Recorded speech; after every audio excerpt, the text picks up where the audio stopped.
জুলাই তো আসলে আমাদের সকলেরই একটা আন্দোলনের ফসল বা সকলেরই একটা কম বেশি অনেকেরই কন্ট্রিবিউশন আছে। তো আশা করি এই জুলাই যে সনদ আজকে ঘোষণা হবে এটা থেকে একটা আমরা ইতিবাচক কিছু একটা পাবো, যেটার মাধ্যমে জাতির আশা আকাঙ্ক্ষা পূরণ হবে, এটাই আমরা চাই। কারণ এই জুলাই আগস্ট বিপ্লবের সময় প্রায় 2000-এর মতোর শহীদ হয়েছে, আরও অনেকেই আহত হয়েছে, অনেকেই পঙ্গুত্ব বরণ করছে। আমরা চাই যাতে এই জুলাই ঘোষণাপত্রের মাধ্যমে তাদের আশা আকাঙ্ক্ষার, তারা যে জন্য রাস্তায় নেমেছিল, তারা যে কারণে আন্দোলন করছিল, তাদের সেই আশা আকাঙ্ক্ষা যাতে পূরণ হয়, সেটাই আমরা চাই। জুলাই ঘোষণাপত্র কেন গুরুত্বপূর্ণ, এটার আসলে একটা মুক্তির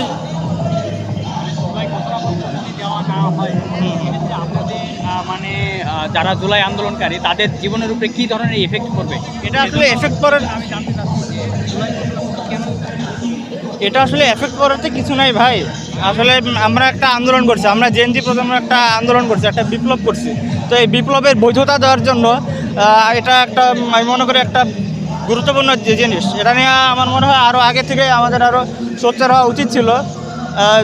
বিপ্লবের আজকে 1 বছর হলো, এই 1 বছরের মাথায় আমরা আজকে এটা পাইতে যাচ্ছি। 5টার মধ্যে মাননীয় উপদেষ্টা আজকে ঘোষণা করবেন, আমার মনে হয় এটা আরও আগে হওয়া উচিত ছিল। তো যদি আপনাকে সংযোজন বিয়োজন করার সুযোগ দেওয়া হয়, আপনি এটা আসলে আজকে আসুক, দেখি, তারপর সেটা বুঝে আর কি করা যাবে। আমার তো এখনো খসড়া দেখলাম, আশা করি মাননীয় প্রধান উপদেষ্টা এটা কিন্তু একটা বিতর্কিত করার পর জুলাই ঘোষণাপত্র অ্যাকসেপ্ট করতে, আবার অনেকে অ্যাকসেপ্ট করেনি। যেহেতু বিতর্কিত, সেহেতু এখানে সংযোজন বিয়োজন করা থাকে।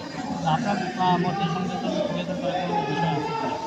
আমার মনে হয় যারা এটা বিতর্কিত করতে চায় বা করার ইচ্ছা রাখে, আমার সন্দেহ আর কি, তারা কি আসলে আমাদের এই জুলাই বিপ্লবের এই স্পিরিটটাকে ধারণ করে কি না, এটা আসলে আমার একটা প্রশ্ন হয় আর কি।